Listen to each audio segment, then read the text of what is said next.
What a win! West Ham dominated Sunderland and reignited their fight against relegation. Don't forget to like the video, subscribe to the channel, and share your thoughts in the comments. Stay tuned to keep up with the biggest Hammer stories. The feeling running through West Ham right now is something that seemed distant only a few weeks ago. Hope, after a devastating defeat to Nottingham Forest earlier in the month, the mood was one of resignation, almost surrender. What unfolded at the London Stadium, however, was a response filled with personality, organization, and intensity, the kind that reignites belief even in the most unlikely circumstances. The idea of Nuno Espirito Santo engineering a great escape no longer feels fanciful after a performance built on craft, competitive hunger, and tactical intelligence. Sunderland was simply overwhelmed in the opening 43 minutes. 3 goals in a short space of time left the visitors shell-shocked, unable to cope with West Ham's aggression and attacking quality. Gerald Bowen led the line with a top-class display. Crescencio Somerville found the net for the 3rd game running. And in midfield, Matías Fernandes showed a level of maturity and brilliance that strengthens the belief the club can cope, even if they choose to grant Lucas Paqueta his wish of returning to Flamengo. It remains true that despite back-to-back wins in all competitions, West Ham are still considered outsiders in the relegation battle. They sit 2 points behind Forest, who were yet to play on Sunday, and they have not kept a clean sheet since August.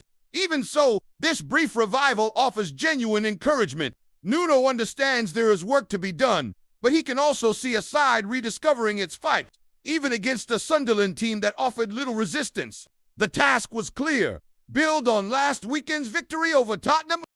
Nuno kept faith with the same 11, adopted an attacking mindset, and set West Ham up in a traditional 4-4-2.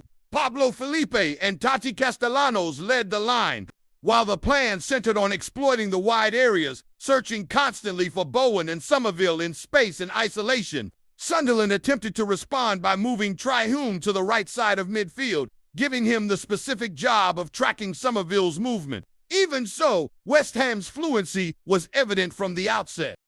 Despite the absence of Paqueta still recovering from a sore back, the midfield functioned smoothly, moving the ball quickly and finding gaps in Sunderland's defense with alarming ease. The opening goal, scored in the 14th minute, perfectly captured the tone of the evening. Bowen received the ball wide on the right. Reinildo Mandava tried to shepherd him towards the touchline but allowed too much space. Bowen took advantage, delivering with his weaker foot, and his cross invited Summerville to attack the space. The winger got in front of Nordi Mukio Rose with the authority of a classic target man and powered a header past Robin Rose. Without the injured Granit Xhaka, Sunderland looked alarmingly fragile at the back. They have not won an away league match since late October, and that statistic once again weighed heavily. Their lack of consistency on the road threatens any hope of European qualification, something made painfully clear by how easily they unraveled after falling behind. In the stands, the contrast was striking. Some supporters delayed their entrance until the 15th minute in protest against the club's board. Yet those inside the stadium watched in disbelief as the team surged forward. Castellanos earned appreciation for his relentless pressing, while Summerville continues a long-awaited resurgence, shedding past inconsistency and establishing himself as a reliable and dangerous presence on the left. Sunderland did fashion chances while the score remained goalless, but their failure to take them proved costly. From that moment on, there were few complaints. West Ham showed greater hunger and intensity, doubling their lead in the 28th minute when Hume clumsily tripped Ali Scholes in the area. Bowen stepped up and calmly dispatched the penalty, sending Rofes the wrong way.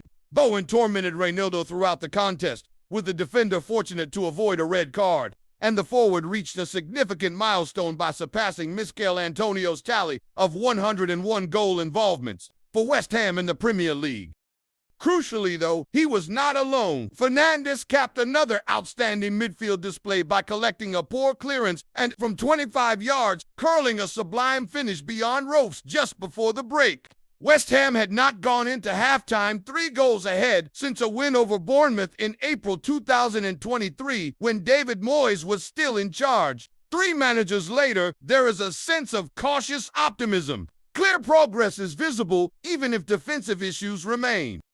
Sunderland made 3 changes at the interval and pulled one back when Jean-Claire Todibo stepped out of position, allowing Habib Diarra to release Mukil, whose cross was headed home by Brian Broby. Even so, the night already belonged to West Ham. Before we carry on, don't forget to like, comment, and subscribe to our channel. This is really important because it strengthens the Claret and Blue family, making our West Ham bigger and stronger every day. West Ham United once again felt the market shift around them, and this time with one of those signals that rarely go unnoticed. Confirmation of an agreement for Adama Traore arrived alongside a phrase that has become synonymous with deals reaching their final stage. The London club, searching for immediate solutions to strengthen the squad, moved decisively. Yet the financial framework of the deal tells a story far more complex than the initial figures circulating in public. Early reports suggested a fixed fee of £4 million, but further clarification revealed that this number does not reflect the reality of the agreement. The negotiation was shaped with caution and creativity, mirroring West Ham's precarious position this season. Rather than committing to an immediate outlay, the club opted for a structure designed to protect its finances while tying any real investment directly to sporting success. The public update from Fabrizio Romano made it clear that a verbal agreement is in place. Attention now turns to the exchange of documents and the completion of medical tests, the formal steps before an official announcement. As part of the same process, Guido Rodriguez is set to depart for Valencia, a move that frees space within the squad and helps rebalance the wage bill ahead of Traore's arrival. At the heart of the deal lies a clause that defines its entire logic. Any payment to Fulham is conditional on West Ham remaining in the Premier League. Should relegation occur, no transfer fee becomes payable. The financial obligation only activates if survival is secured, effectively turning the move into a calculated gamble tied directly to the club's fate at the end of the season. This contractual structure underlines both the pressure and the pragmatism guiding decision-making behind the scenes. Financial risk is limited, while potential sporting reward is prioritized. For West Ham, Traore represents pace, power, and an option to stretch defenses at a stage of the campaign where every match carries enormous weight.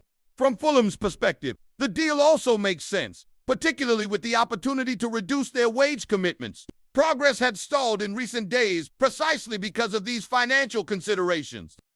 Fulham were keen to ease the burden of Traore's salary and, following the conclusion of the Africa Cup of Nations, became more open to facilitating his release. That context allowed West Ham to align the deal with their current reality and push negotiations towards a conclusion. In that sense, the agreement stands out not only because of the player involved, but because of how it has been constructed. More than a straightforward signing, it is a statement of intent bound tightly to survival.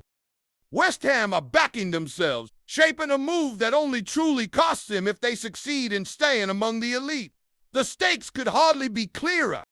Before we carry on, don't forget to like, comment, and subscribe to our channel. This is really important because it strengthens the Claret and Blue family, making our West Ham bigger and stronger every day.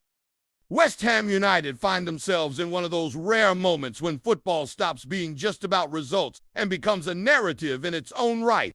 On the pitch, the emphatic win over Sunderland was more than 3 points. It symbolized a shift in mood. Away from it, the financial engineering behind the arrival of Adama Traore reflects a club fully aware of its reality, yet still willing to fight with intelligence and courage. Both stories speak to the same urgency: survive, resist, and reaffirm identity.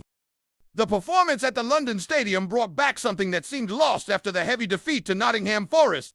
West Ham rediscovered clarity of ideas, collective intensity, and a clear sense of purpose. Nuno Espírito Santo's side showed there is still structure, even in adversity. Bowen took on responsibility with ease. Somerville responded with consistency. And Fernandes gave the midfield the fluency needed to compensate for the absence of Lucas Paquetá. None of this solves the season on its own, but all of it changes the tone of the journey. That tone matters deeply in a relegation fight. West Ham remain defensively vulnerable, still rely on positive runs of form, and still need results elsewhere to fall their way. Yet the commanding victory, built with authority from the opening minutes, restored something that never appears in the table: belief. And belief, at this stage of the campaign, can be worth as much as any signing. It is precisely here that the move for Adama Traore takes on greater meaning. This is not simply about adding a player to the squad, but about understanding the club's moment. A deal structured so that real costs only emerge if Premier League survival is secured mirrors exactly what is happening on the pitch. West Ham are betting on themselves. The message is unmistakable. We believe we will stay up, and we will only pay if we prove it. The departure of Guido Rodriguez and Fulham's flexibility over Traore's release show a club adjusting its pieces with pragmatism. There is no excess, no empty promises.